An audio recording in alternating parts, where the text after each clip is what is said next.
I was desperate. Desperation is the best motivation. When they called, we're like, oh, should we do it? We actually had to think about, should we actually do this? We thought, there's no way we're gonna win. These two middle-aged gay guys. So we said, okay, we're not gonna win, so let's change our perspective and change the goal.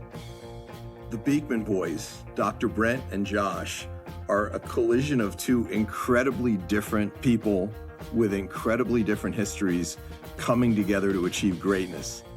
They bought a farm with 100 goats and somehow turned that into this incredibly fast-growing business.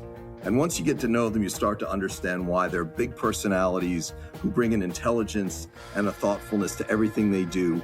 Their story isn't about luck. It's about saying yes to a neighbor's 100 goats and discovering that business isn't just financial transactions. It's about community, resilience, and love thy neighbor.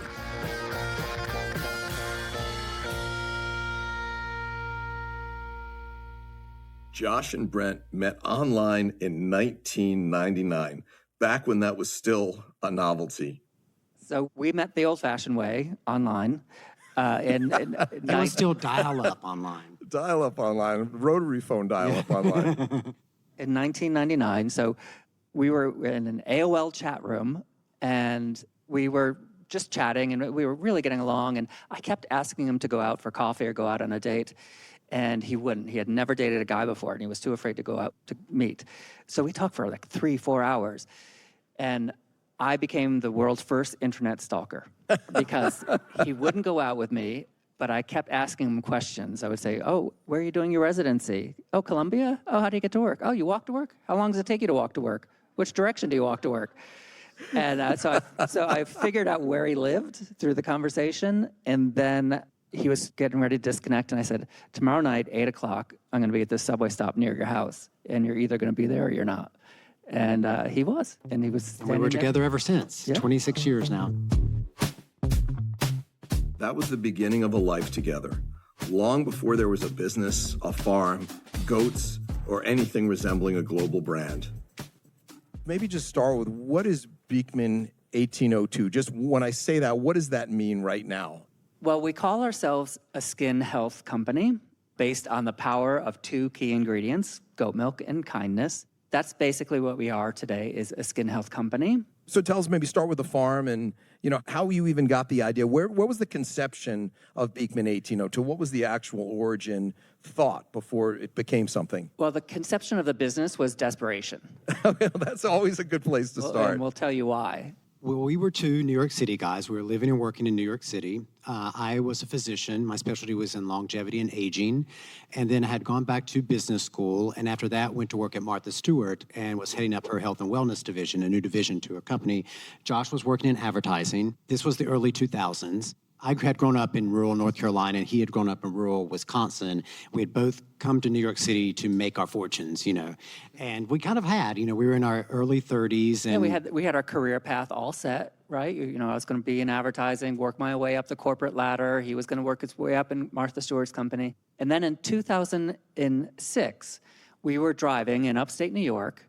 It was a weekend trip in the fall. We were going apple picking, and we got lost in this little town called Sharon Springs, New York, and had a nice overnight stay there. We found a hotel, which was really the only operating business in the town. And on our way out of town the next day, we saw this beautiful farm for sale. And we pulled in the driveway, and we're like, this is kind of cool. Maybe we could have this our weekend place. Our friends are in the Hamptons or, in Hudson. And we're like, well, we'll buy a farm. That'll be cool. And then shortly after we bought it, and we cashed in everything we owned, right, to buy it. And took out $1 million mortgage. Yeah, this was 2006. That's how obnoxious we were back in our early 30s. I think it worked out a little bit, but anyway, keep going. Yeah. Well, so one weekend we came up and opened up the mailbox, and there was a note from a local farmer, Farmer John, and he was losing his farm. And he had a herd of 100 goats, and he said, hey, I know you guys are from the city. You bought this farm. I grew up in the area on a dairy farm. I'm losing my farm. Could I please bring my goats to your property to graze? Otherwise, I'll have to sell my herd. And so Josh met with him and said, you know what? It's fine. Yes, bring them here it's wonderful because in our obnoxious minds, we're like, yeah, we'll come up on the weekends and there'll be a petting zoo and we don't have to do anything for it. But long story short, we say that was the original act of kindness that started Beekman 1802. So we had no plans of starting a company, but we took in this farmer. And then in 2008, the Great Recession hit. We both lost our jobs within 30 days of each other. And we had no money. We had just taken out this giant mortgage, no money, no way to pay for it. All we had were 80 goats and Farmer John. And so we literally sat down and Googled, what can we make with goat milk? And the first thing that came up was goat milk soap. That's why kindness is an ingredient in everything we make, because it was that first act of kindness before we started a business that helped us start the business. Josh, I want to double click on that because it's interesting to me. When you look back on that moment of saying yes to the to the goats, I mean, I think the population of the town is 500. You have 100 goats. Yes, yeah. So that's a bit unusual. People don't just say yes to 100 goats and Farmer John. And yet, fast forward, kindness is a primary ingredient in your success and the success of the brands and the company. When you look back on that moment, why did you say yes? What was it about Farmer John or the goats, or was it something that you just don't even understand in hindsight? Well, I think we both, as I said, have grown up in very rural locations, both very faith-based families. And I think it was just always in our being that, if someone needs help and you are in a position of helping, you should help. And I think that's how we approached it with Farmer John, who, by the way, is still living on the farm 16 years later. I was going to ask you that. That's what I thought. But, as we talk about in Goat Wisdom, we talk about a bunch of different proverbs and how they're essential for the foundation of a good business. But the most important one to us is love thy neighbor. And that is chosen very, very specifically. And we still, to this day, call all of our customers neighbors. Because if you look at that particular phrase within the context of religion or outside of religion, every single culture, every single country around the world has something similar in terms of respecting and honoring and loving not your whole community or the whole world, but the person who is right next door to you, your neighbor. Right. Yeah, it's a very particular word. Like even in Islam and Christianity, when you find that proverb, love thy neighbor, and there's different versions, it's always neighbor. It's never love mankind or love the universe or love the world. It's always love your neighbor or those people who cross your path. And so we both have that background where if we can just help the person next to us and that person helps the person next to them, that's how the world gets taken care of. You can't take care of the entire world, but you can help your neighbor. So I think that's how we were brought up. Growing up in communities, really strong communities, Wisconsin, North Carolina, then moving to New York City, where there wasn't a community. So I think we were missing that idea of community and neighbors, and part of the reason we went back to live in the country was we wanted that sense of community. So when a neighbor's like, can you help me? We're like, yeah, let's do it. So it was an opportunity, maybe unwittingly at the time, to sort of express yourself that way, and here it's now put you on a new journey. Exactly. So we started making goat milk soap.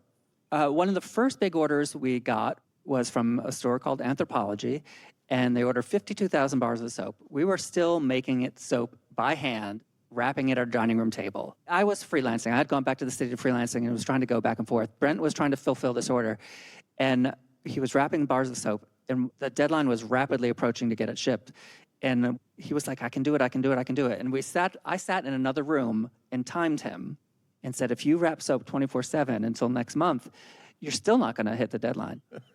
And that was the only way he would believe me. Brent is a complete magical thinker in this world. I am the wet blanket to his magical thinking. But as a physician and a scientist, I like to have the data. So once he showed me that it took me 7 seconds to wrap. Right, he confronted you with data. It was undeniable. You cannot argue with me. But you have to understand, we were so desperate to get this account, a national account, that we gave them like a rock bottom price on the bar of soap. So on each bar of soap, we were making about a nickel. So there was no way that we could afford to hire anybody. Otherwise, we'd be losing money on every bar of soap. So we also had a little, online business that had started. And I would go to the post office every day and ship out our orders from the post office. So I got to know the postmistress very well. And so after Josh gave me that data of 7 seconds, I went to the postmistress. I said, Maria, I need access to anybody in our community who is not working, who's retired, who is a stay-at-home mom. I need access to them. She's like, I got you covered. So she basically did a phone tree, called anybody who she knew was stay-at-home. And so for the next 2 weeks, 24 hours a day for 7 days straight for 2 weeks, our dining room was just circulation of neighbors who helped us wrap those bars of soap. So you had 50,000 bars wrapped? And we could. And we had no money. This was the other thing. No, We I told had started rapping. They would just help me finish it. got to like You got to like 280? yeah. But keep in mind, we said to Maria, we can't pay anybody. We can't pay. And she said, doesn't matter. I'll take care of this. And that was one of our first big lessons is that business is not about financial transactions. And to this day, anybody who's familiar with us know that we call our customers neighbors. And the reason we do that is because it was our neighbors who came and wrapped soap around our dining room table with us. They were also our first customers. So get this, not only did we not pay them to come wrap soap, they would buy soap to take home with them when they were done with work. So it was our neighbors who taught us that business isn't just financial transactions. They came over because they saw we were trying to build something. They wanted community. They wanted to commune with their neighbors. They thought it was fun. And then they paid us to take soap home. And so that's why we still call all of our customers neighbors, and we teach our team why they call our customers neighbors, why they should do that, because it's that relationship that matters. Is amazing. How long between the moment you were getting the idea of the goat milk soap and the anthropology account? Like, in other words, were you known in the community? Had you been providing this product to people? Like, why did this person help you so generously? What was it that brought her to that, to help you at that time? Well, this was about a year and a half into making the original bars of soap. And when we first moved to Sharon Springs, we were very conscientious of the fact that we were two outsiders into this very conservative, very rural part of upstate New York. And I think Schoharie County is still the most impoverished county in all of New York State. And we wanted to be very conscious of the fact that we didn't want people to say, oh, these two city slickers are coming in and they're going to tell us how to do things. And so we made certain to go and knock on our neighbors' doors and say, hey, we're going to start raising chickens. We see you have chickens. Can you teach us? Or, we see that you're growing corn. What type of corn grows best here? Because at the end of the day, everyone wants to be acknowledged for what they have expertise in. And we use that as an inroad into making the connection within our community. And I think people saw that we were really in earnest trying to make ourselves a part of this community. And they also saw how hard we were working to make something happen. So I think a lot of times, people think, oh, like city guys that come in, they had a career. They don't know what real hard work is, right? But they saw that we lost our jobs. They saw that originally Brent went cold calling in New York City to every department store, major luxury department store, knocking on the doors of them and trying to sell soap to the beauty buyers. He actually got a yes from Henry Bendel, which is a gorgeous store in Manhattan. So our neighbors saw him get up every day during the Christmas season of 2009, drive 3.5 hours to the city, hand sell soap on the floor all day long at Henry Bendel's, get in the truck, drive 3.5 hours back, get 2 hours of sleep, load it up again, go back down. And he did that for an entire holiday season. So I think they also saw that we were really committed to building something. And since the village was down on its luck, needed regrowth, they were like, yeah, well, we see you're willing to put the work in, we're willing to put the work in.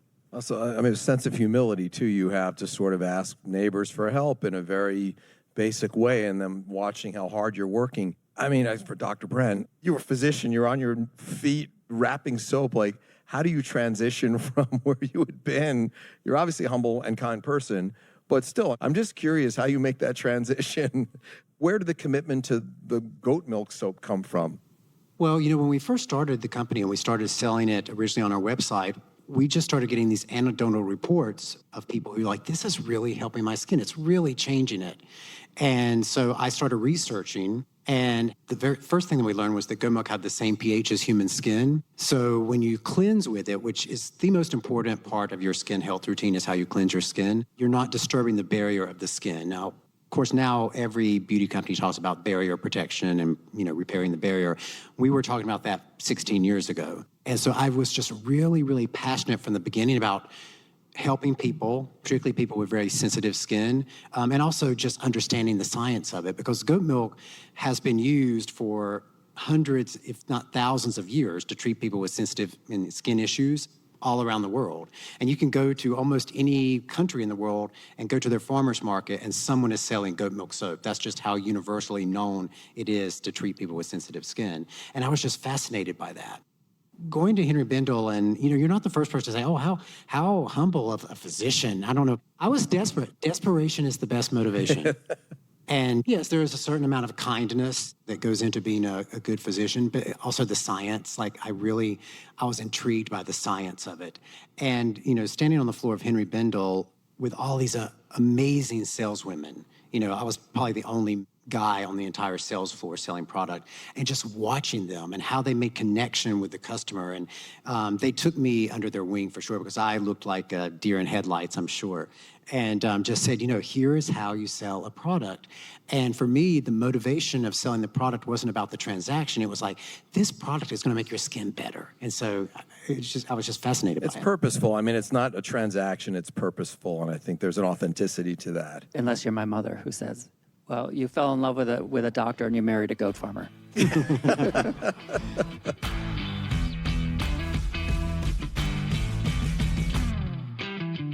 Okay, just to recap so far.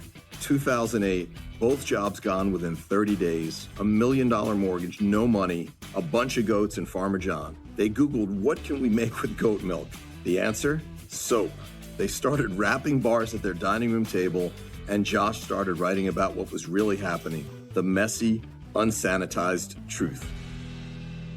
So I'd written Several books another at that memoir, called I'm Not Myself These Days, and then I wrote this one about the farm. And I wanted to write, there are so many books out there about professional career people who gave up the city life and moved to the country and found their purpose and meaning, and everything was beautiful and butterflies and all that. And I was like, it's not like that. And so rather than the bubonic plague, I wrote the bucolic plague. The country living plague. How Yes. cool is that title, right? It told our whole story about buying the farm and losing our jobs. And the book actually ends before the next big chapter of our life, which was our TV shows. And we were really fortunate after about 3 or 4 years in business that I was interviewing for a marketing job at Discovery Network, a channel called Planet Green. And the president of the network, she's like, oh, you're not right for this job at all, but tell me more about this farm that you're trying to do. And she loved the idea of these two gay New York City guys, learning how to be goat farmers. And so Your she's typical day-to-day story. And she's like, you're not getting the job, but I'll give you a pilot. And so we filmed our television show, The Fabulous Beekman Boys, Right. which lasted for 2 years. And that really told the story of the beginnings of our company and was an amazing marketing tool to help launch us to the next phase. When they asked us if we wanted to document this transition from city to country life, we were very hesitant because, as I said, we were so committed to being a part of this community and not being seen as the outsiders to the community. Right. And this was the time in reality TV history where they were making fun of country people, like it was Honey Boo Boo or Duck Dynasty or Swamp King. That was kind of the genre that was popular. We told the producers, we don't want to make that kind of show. If that's the kind of show you're interested in, we don't want to do it. However, if you can make us the butt of every joke and make everyone in our community look like a star, that's the type of show we'd like to make. And it turned out so wonderfully because the show did make everybody in our community a star. Soap Maker Deb, Mayor Doug, Farmer John. So when people would come to visit our little store in Sharon Springs and they would see one of the other cast members from the show, it was like they were seeing a celebrity. So it was like they were in Mayberry. And they're like, and there's Andy, and there's Barney, and there's Aunt Bee. And they knew everybody's name. And so people not just grew to love Beekman 1802, they grew to love this idea of Sharon Springs, New York, and this whole community of people who were working together. And I think that's what Beekman tapped into very early on, is how important community is to build a greatest of all time business.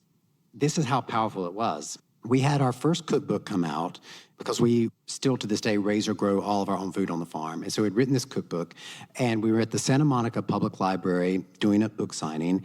And this older woman, she was probably around 80 or so, very unassuming, had her oxygen tank that she was pulling around behind. She was last in line because she wanted her own private attention with us. And we were just chatting, and she said, every week my next door neighbor comes over and we watch your show together. And it's just like our bonding time. And in my mind, I'm like, oh, this is so nice. These two older, women, watching the show together and bonding. And then she added, and she's the president of CBS Reality TV. And I didn't believe her because it didn't make sense why someone with this high profile of a career would be going to this woman's house to watch our show. And I kind of flippantly said, well, if she's such a big fan, why aren't we on The Amazing Race? And she's like, I'm going to tell her. And Really, I thought nothing of it. Yeah, it really. And by the time I got home, we got a call from CBS and said, "Do you want to run the race?" And it was, again, the power of neighbors. The reason she went over to this woman's house to watch our show, this network executive would go over, was the network executive's husband was dying. He had a terminal illness, and she was the caretaker. And in order to take a break from caregiving, she would go to her elderly neighbors and watch our nice little kind show about farming. So again, neighbors, everybody, neighbors taking care of each other. And that changed our life. We got on the race. What made you throw out The Amazing Race? Like, why did that pop in your head at that time? Well, she said CBS, and at Right. the time, there were two major reality shows on CBS, Survivor and The Amazing Race. And since we were a couple, I just said The Amazing Race. I mean, we had seen the show, but weren't super fans of the show. You should have said Survivor, then I wouldn't have had to do it. But here's the thing. Then when they called, we're like, oh, should we do it? Did you think that was a prank when you got there? You get back and it's there? Yeah, but it wouldn't make sense. Though, That's crazy. That's amazing. So we actually had to think about, should we actually do this? Because we thought there's no way we're going to win. You know, these two middle-aged gay guys, we're not going to win The Amazing Race. And so we said, okay, we're not going to win, so let's change our perspective and change the goal. The goal is not to win $1 million. The goal is to make it halfway. Because if we can make it halfway, we will have maximized the exposure from being on this TV show and maximized the brand. The real goal was to get another brand commercial out there to 11 million people every week. And so you don't meet the other teams competing on the race until the race starts. And so we made a pact and we said, we're not going to introduce ourselves to them as Josh and Brent. We're going to introduce ourselves as the Beekman Boys. So then they only knew us and they would only refer to us as the Beekman Boys, like, oh, watch the Beekmans, because we wanted to get the brand name out there. We got to the halfway point and we're like, we've made it. And then we just couldn't lose. We just hung on until the very end. And that's such a good lesson for people who are struggling, or you're comparing yourself to what, success you see on social media and whatnot, is that you don't always win by just being the best at something or being the smartest or the prettiest or the richest. You win sometimes just by hanging on until the end. And I remember when we crossed the finish line, Phil, who's the host of The Amazing Race, said, how do you think you did it? And Josh uttered 3 phrases that kind of became the motto of our company: work hard, never quit, and help your neighbor. You have to imagine everybody in our little community every week would go over to someone's house and watch the show. And they also thought, there's no way these guys are going to win. And so the day that was the finale, and you have to keep everything, you sign a contract that you can't reveal anything until it airs on TV. And we had to be in New York City for the final airing. So all of our neighbors were watching the show at one of our team members' house, one of our employees' house. And when we won, her computer just started like ding, ding, ding with all the orders that were coming in. And so it was an amazing opportunity. But I think another full circle moment for us was on our original show. The sort of unspoken plot line of that show was that we needed to make enough money for me to stop freelancing in the city and move to the farm full time and get this business, like both of us working full time. And we always said the goal was $1 million. We had $1 million mortgage. If we can just pay this mortgage, I can come to the farm full time. Because that was the handicap to the business. Like, you can grow your business, but not if you're also trying to grow and pay off $1 million mortgage. Right. And so we thought, if we could just pay off the mortgage, then we can really invest in the business. And what was the prize for The Amazing Race? $1 million. The bucolic plague became a New York Times bestseller. Suddenly they had a platform. And that's when Brent decided to write a letter to Martha Stewart, his former boss, who was currently, yes, in federal prison. Well, as Josh says, I'm an optimist, so I always feel Delusional. like the worst answer you can always get is a no. And no is not that bad, right? It's just a word that points you in a different direction. And so I was on faculty at Mount Sinai Hospital, and my area of expertise is longevity and aging. And I had gone back to business school, and after business school, I went back to work at Mount Sinai. And there had been this long... You're a physician with an MBA also. Yes, Okay. yeah. And my To catch that, he kind of skipped over that a little bit. Pretty impressive. This long dormant project of creating a center for the study of aging and the care of older people had been in the works at Mount Sinai. But most physicians aren't very strategic in terms of their thinking. And so they had never been able to raise the money or just really get this idea off the ground. And so when I finished business school and went back to Mount Sinai, they said, oh, we're going to give you this project. And I said, okay.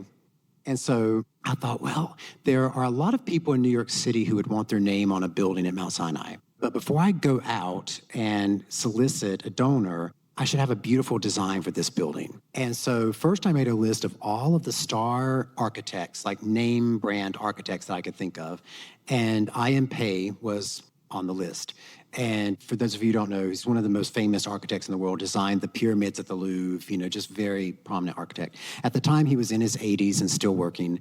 And so I wrote him a letter and said, it's very important in every aspect of this center that we demonstrate that just because you're getting older doesn't mean you're going to lose your productivity or lose your vitality. We want to show it in action. And so popped the letter in the mail. And a few days later, came out from seeing a patient, and my secretary said, there's a Mr. Pei on the phone to talk to you. And it was him. And he said, you know what? My son had just designed the medical center at UCSF, and I would love to work on this project. And so they came up with this beautiful design. And then I sat down and made a short list of who could not only donate this money, but could also represent productivity as you get older. Now, Martha at the time was 65, I believe, and also had just gone to prison, so was in need of image rehabilitation anyway. And I had gotten the address for Alderson from a satire essay that was in New York Magazine talking about how much fan mail Martha was getting in prison. And at the end of the essay, it said, federal prisoner number, blah, blah, blah, blah, Alderson, West Virginia. And I used that address. And I said, okay, if she's getting all this mail, how am I going to make my letter stand out? And in the letter, I had told her, I said, you rose to prominence for the baby boomers when they were in their nesting phase, and creating the best home environment was the most important part of their life. So he created this whole business plan for her. About how she could educate baby boomers on living a healthier life as you get older. And then he was like, how is she going to notice it with all her mail? So he put it in a big confidential X-ray envelope from Mount Sinai Hospital. Giant, Right. handed it to me, and he's like, mail this to Martha Stewart. And so we put stamps on it, and 2 weeks later, he got a call from her secretary saying, Martha loves this idea and wants to meet as soon as she's available. So we'll come back to the scheduling of that in a second. There's a lot to unpack there. I mean, one of the lessons there is aim high, right? I.M. Pei, Martha Stewart. Another is, the creativity to even devise this plan of how do we, I don't mean this in a bad way, but like spoon feed her a story, a narrative that can help that rehabilitation. Yeah. Well, and it was purpose too. I mean, I was so passionate about wanting to get this center built because I believe that we can teach people to age in a better way. Right. And so I think that passion came through in the proposal. And the same thing with our company now, like we don't even see ourselves so much of, our CEO is gonna not like me saying this, as a skin health company. We see ourselves as a kindness company. Right. And our purpose is how much kindness can we put out into the world? And by virtue of that, we will find customers, we'll find our people, and they're going to buy our product. But it was the same thing then. The purpose is educating people about how to live a healthier, longer life. But to your point about like creating the business plan for Martha, not just saying, can you donate money? Right. Or which is what 9 out of 10 people would have probably just gone on autopilot to have done. I.M. Pei, this, we don't just want you to design this. We want you to show how, an aging person still contributes to society. We write about this in the book too, about like our whole reason for being is kindness in creating that win-win situation. So whenever you're doing any negotiation or any transaction, just making it easy for that person to say yes, doing all the work for them to get them to say yes. Right.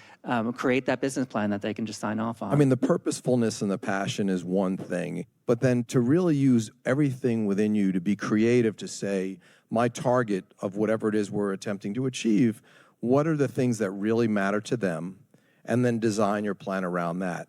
like to pause, and many people will just go, there's an objective, and they go after that objective. Instead of taking a breath, if they really care enough about it, to pause, think about the purposefulness of it for that person, and then design a plan around that. That's an easier path to yes than negotiating with opposite intents. Right. Well, and I think we enter every negotiation like that, not with what is in it for us, Right. but what's in it for you. And by virtue of us delivering for you, we're going to get what we need out of it as well. And it reminds me of one of the biggest collaborations that we've done as a company was with this little show called Schitt's Creek. We were big fans of the show. It had launched on this tiny network called Pop TV.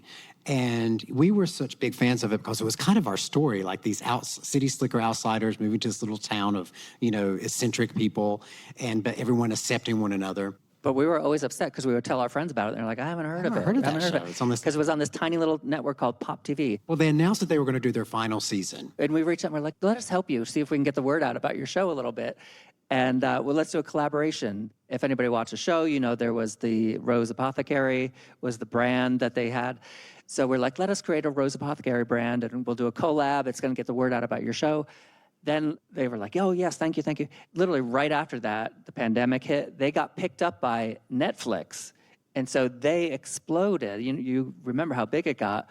And by then, we were already attached to them. We were doing a collab. One we never would have gotten if we had tried to approach them or approach Netflix and do a collab. It would have been too expensive. And we didn't even think about doing the collaboration to make money for ourselves. We're like, you have created such a good piece of content. We want more people to see it. And it wound up being our most profitable Collaboration ever. But here's another wonderful moment in that whole story around Schitt's Creek is that when that product line came out, we said, you know what, it's going to be so fun if we completely change our flagship store, which is on Main Street in Sharon Springs, and make it look like the Rose Apothecary. So we completely skinned it. So We it took looked, our name off the store, took Yeah. the signs down, and just made it Rose Apothecary, just like the show. and it got a lot of publicity, and people came from all over the world to see Australia. the Rose Apothecary, as far away as Australia. They acted out their favorite scenes. They dressed up as their characters. But here's what's amazing. This was in January, right before the world shut down in February. And that collaboration and that Rose Apothecary pop-up brought so much money into our little village that our other little, our Main Street's half a mile long. So all of the other little businesses on our Main Street got the spin-off of all of those people coming into our town, and that helped them survive the pandemic. And all because we wanted to help more people see Schitt's Creek. You guys really are good neighbors. I mean, We the try little to be. town of 500 is like It was becoming huge. UAE. I mean, you're really benefiting them. Maybe not that far, but that's amazing. So, well, right now, I want to make sure we can cover your current book, which you touched on a little bit. Maybe just share a little bit about the genesis of that. Where did the thought process come from? What's the origin story for that particular book, and where you're heading? I want to talk a little bit about the future too. Yeah, so for a lot of years, people said you're an overnight success. Like you got started in a farm and got huge. So we were often asked, how do we do it? How did we do it? Was our story. And one of the things we realized is that there's a lot of entrepreneurial media out there that's very trendy or faddish. It's like, the secret thing you're not doing in order to get a 9-figure business overnight. And that's where the state of entrepreneurialism is in America today. And we didn't build our company like that. We didn't build it based on secret methods or, day trading, this, that. We did it based on the things our parents and our grandparents taught us. And so what we did was pick 12 proverbs that we all know, not religious proverbs, maxims, and we showed things like make hay while the sun shines, or you can take a horse to water, but you can't make it drink, or an empty vessel makes the most noise. And we said, these things are things we've known for millions of years, are true, they work, but we haven't thought about how they're applied to business or today's contemporary business. So we took each of these proverbs, applied it to a section of our business, and said, this is how you build a real solid, greatest of all time business, not the latest fad on YouTube. I think so many people across the board, there's this mindset of like, how do I get there quick? Is there a shortcut? And there is really no shortcut. It's hard work, and it's these maxims or principles that have been around for a long time, and they're durable. And we know in our gut that they're true. That's right. We just might not know how to apply them, or the world is telling us that doesn't matter anymore. And it does. We always say that's the Shark Tankification of America. And we love Shark Tank. It's a fun show. It's great. But now every entrepreneur thinks that if they want to start a widget business, the first thing they have to do is go out and find someone to give them $5 million. And we say, if you're going out and finding $5 million, you're not starting a widget business, you're starting a fundraising business. Right. And then your entire business just becomes fundraising and fundraising, fundraising. And that came, since we launched our company out of a debt crisis, we were really allergic to debt. For the first 15 years, we were like, we're not taking on debt. And that was great because we actually proved that our business was profitable from day one. It was scalable, it was growing, it was succeeding. And then we were able to get much better investment when we finally went out. And the book is called Goat Wisdom, Greatest of All Time Wisdom, because it is using these old proverbs and these old maxims that still have so much power today. And I think it's so critical in this day and age when we are bombarded with so much information. You know, you turn on your phone, 1,000 things are coming at you. You walk down the street, 1,000 things are coming at you. We have an overload of information, but a severe lack of wisdom. And that's one of the goals that we hope that the book will accomplish by the time you get to the end of it, that no matter whether you're an entrepreneur starting your business or you're just trying to figure out how to make your life better, that we are teaching you how to take the information that you have available to you and turn it into true wisdom that will make your life great. There's too much emphasis in the media about billionaires and tech entrepreneurs and influencers on private jets, you know, and we think that there is a need for more success, Main Street business success stories. There are millions of small businesses. They're the backbone of the American economy. We want to encourage those types of businesses. That's amazing. Well, I'm glad you've created that and given that gift to everybody. Where do you go from here? I mean, obviously right in front of you is that book and making sure it gets out there. Anything you can share that you might be working on that people may not be aware of? Everybody starting out in business or having any goal in life, you have to set that goal and stick to it. And our goal was to build this successful business based on kindness that would outlast us. And we feel like we have built that business. We have an amazing team. We love to go out and do things like this. We love to go spread kindness. We go to, kindness conventions and researching. And that is our goal, and we've reached it, and we're happy. So part of our message is that if you set the goal and you're content, don't keep moving the goalpost. Right. Maybe something else will come up for us that we'll get crazy passionate about some other direction. But for now, we've accomplished what we want to accomplish. Now we just want to keep spreading the news and spreading the kindness of it all. Oh, so I love that. I think human beings do that to ourselves too. We're never it's an fully American, happy. It's right. It's a treadmill. Yes. Which never, and so just be happy where you are and what you've achieved and see what the world brings along. Well, Dr. Brent Ridge, Josh, Kilmer, Purcell, thank you so much for being here. Thank you.